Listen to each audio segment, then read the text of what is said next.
Halo, selamat pagi anak-anak. Bagaimana kabarnya? Sehat-sehat selalu dan jangan lupa tetap jaga prokes ya. Nah, perkenalkan nama saya Pak Edi Suyanto, bisa dipanggil Mr. N karena saya guru bahasa Inggris ya, maka dipanggil Mr. N. Nah, pada pagi hari ini Bapak mau menyampaikan tentang satu materi yang terkait dengan sekolah, yaitu wawasan Wiyata Mandala. Nah, wawasan Wiyata Mandala SMPK Maria Fatima, kasih, unggul, dan visioner.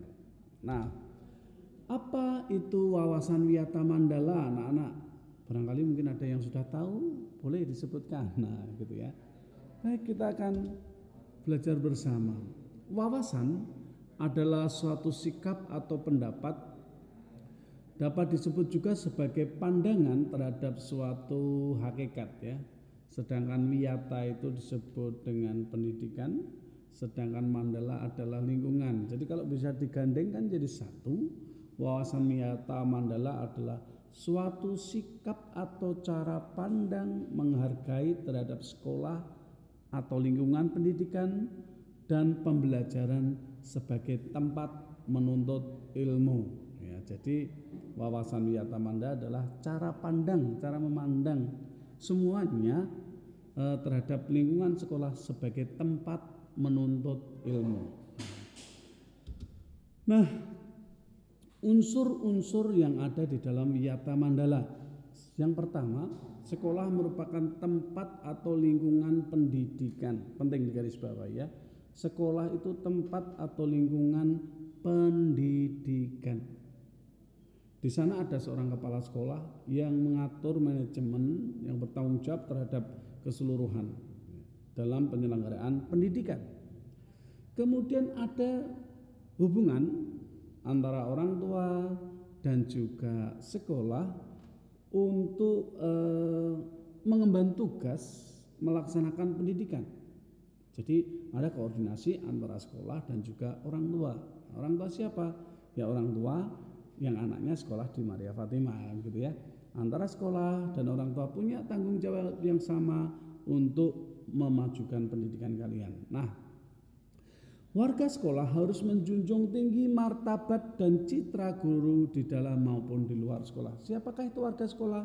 Warga sekolah itu adalah kepala sekolah, guru-guru, pelaksana, penjaga, orang tua, dan juga kalian siswa-siswi SMPK Maria Fatima adalah warga sekolah ya.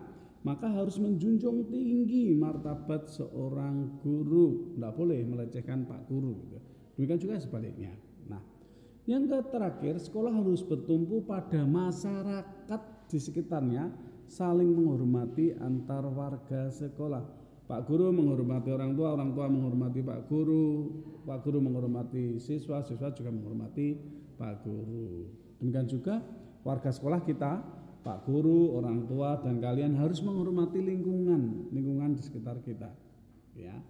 Selanjutnya, sekolah merupakan tempat penyelenggaraan proses belajar mengajar. Ya, tempat belajar mengajar. Sekolah merupakan lembaga pendidikan formal untuk membina dan mengembangkan. Ingat ya, ini sekolah. Kenapa kalian harus sekolah? Karena ini, sekolah merupakan pendidikan formal untuk membina dan mengembangkan satu, ilmu pengetahuan dan teknologi. Kalian dibina dan dikembangkan terkait dengan ilmu pengetahuan dan teknologi. Yang kedua, pandangan hidup atau kepribadian, karakter, tempat mengembangkan karakter. Ya. Yang ketiga, hubungan antara manusia dengan lingkungan atau manusia dengan Tuhannya. Sekolah, ini sekolah ya, tempat untuk belajar, membimbing dan membina generasi muda, kalian ya generasi muda, supaya mempunyai hubungan yang baik dengan lingkungan, saling menghormati dengan lingkungan itu bisa lingkungan yang hidup, lingkungan yang tidak hidup, dan juga dengan manusia, dengan Tuhan. Nah, yang keempat, membina kalian, membimbing anak-anak muda supaya bisa berkarya. Berkarya dalam bilang apa? di bidang segalanya. Intinya adalah membekali kalian atau generasi muda untuk bisa berkarya. Baik. Nah, sekarang fungsi sekolah. Tadi sekilas ya bicara tentang sekarang fungsinya sendiri. Tempat proses belajar mengajar karena memiliki aturan yang atau tata tertib kehidupan yang mengatur antara hubungan antara guru, pengelola pendidikan, siswa dalam proses belajar mengajar untuk mencapai tujuan pendidikan yang ditetapkan dalam suasana yang dinamis. Nah, Bapak mau menggarisbawahi tentang tempat proses belajar mengajar yang memiliki aturan atau tata tertib yang mengatur tentang kehidupan guru, siswa, kemudian juga administrasinya juga ya nak ya, dalam proses belajar mengajar dan dalam suasana yang dinamis. Jadi bedanya di sana dengan misalkan kalian bisa mendapatkan ilmu, mendapatkan keterampilan dari YouTube, dari buku, tetapi lewat YouTube Anda tidak bisa belajar ilmu pengetahuan sekaligus ada tata tertibnya gitu, enggak ya.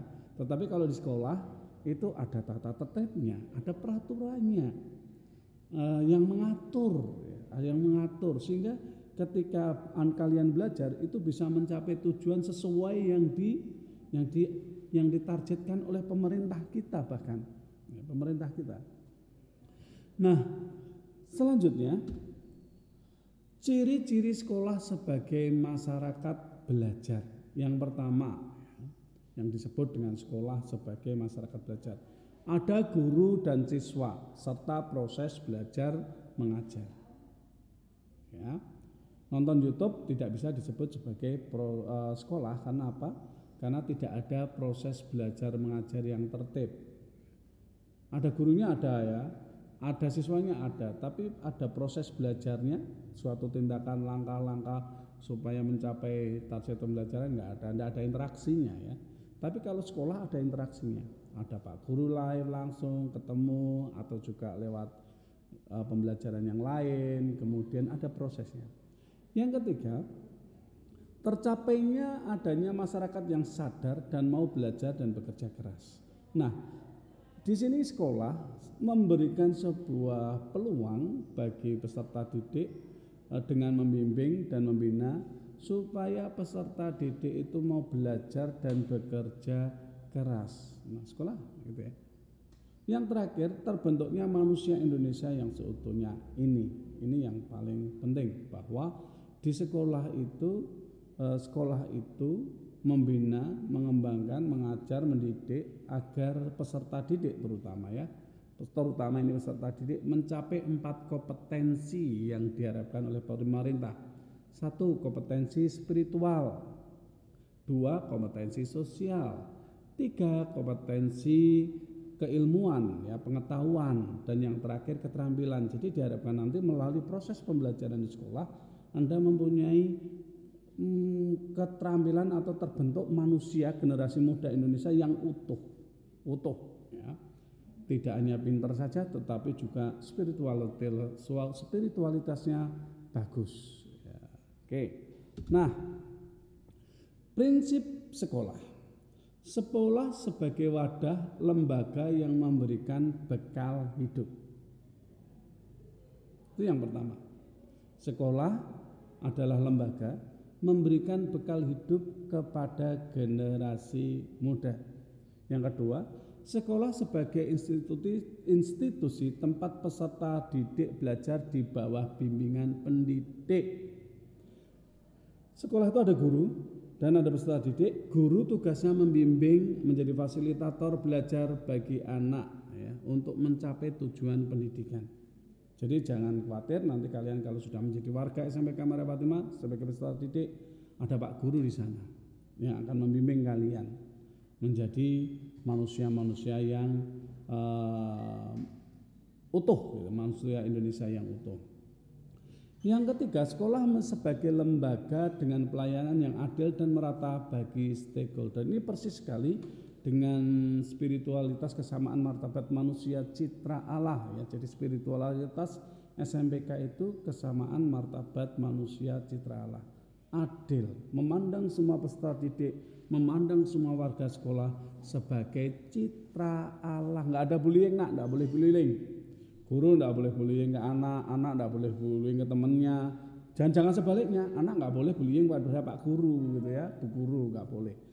Karena kita semuanya adalah secitra dengan Allah, harus ada penghormatannya, ya, saling menghormati. Dan yang terakhir, sekolah sebagai lembaga dengan pelayanan yang adil dan merata bagi stakeholder, adil dan merata.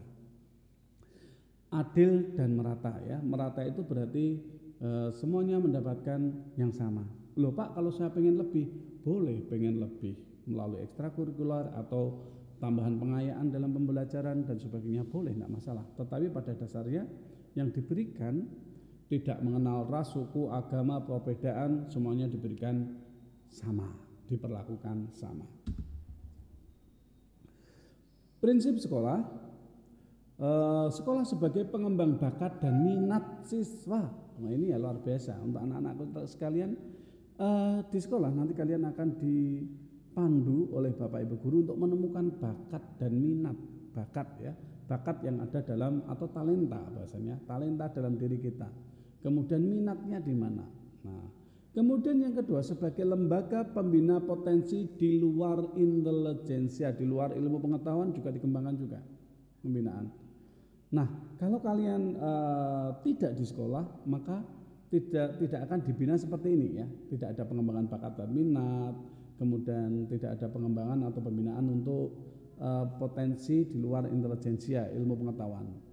Dan ketiga, sekolah sebagai wahana pengembang sikap dan watak. Nah, ini kalau di SMPK Maria Fatimah, core value atau karakter yang dikembangkan. Jadi nanti kamu masuk kelas 7 masuk begitu, ya. Kemudian berproses bersama teman-teman dan Pak Guru di sana, keluar nanti harus mempunyai sikap dan watak karakter satu, kasih. Kasih nanti deskripsinya apa? Seperti adil, peduli gitu. Pada yang peduli pada yang lemah. Kemudian unggul, mempunyai keunggulan intelektual, spiritual, sosial, keterampilan dan sebagainya. Kemudian kasih unggul dan inovatif, ya, kasih unggul dan visioner, ya, visioner, kasih unggul dan visioner, memandang ke depan, mempunyai pandangan ke depan yang jauh, mempunyai pengetahuan yang luas untuk memandang bahwa masa depan itu harus dicapai dengan pembelajaran yang luar biasa. Nah, yang keempat, sekolah sebagai wahana pendewasaan diri.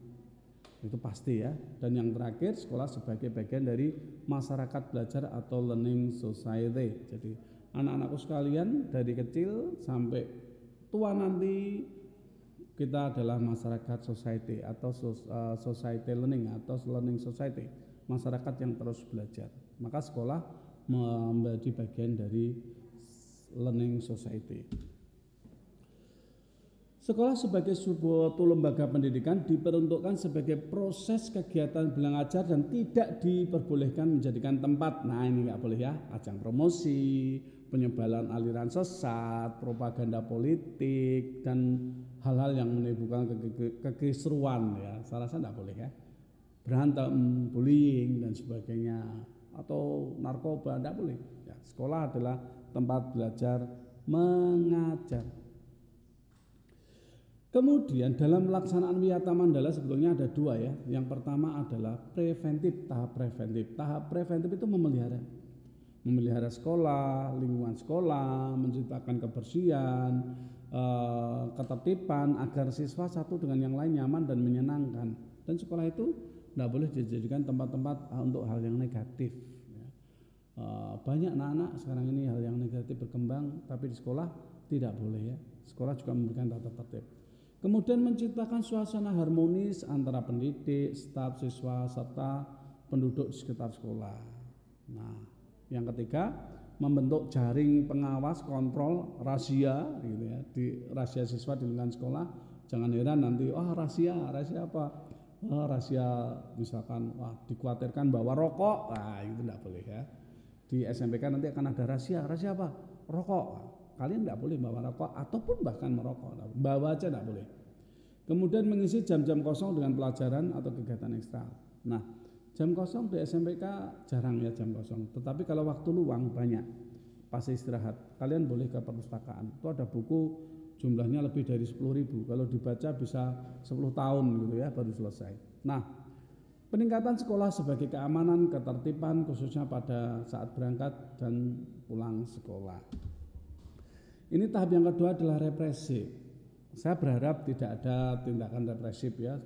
Artinya kalau sudah tahap preventif selesai, kita taat dan patuh pada tata tertib, maka di sekolah ini menjadi sekolah Wiyata Mandala, sekolah yang aman, nyaman, tempat untuk belajar, tempat bagi kalian untuk mencapai tujuan pendidikan.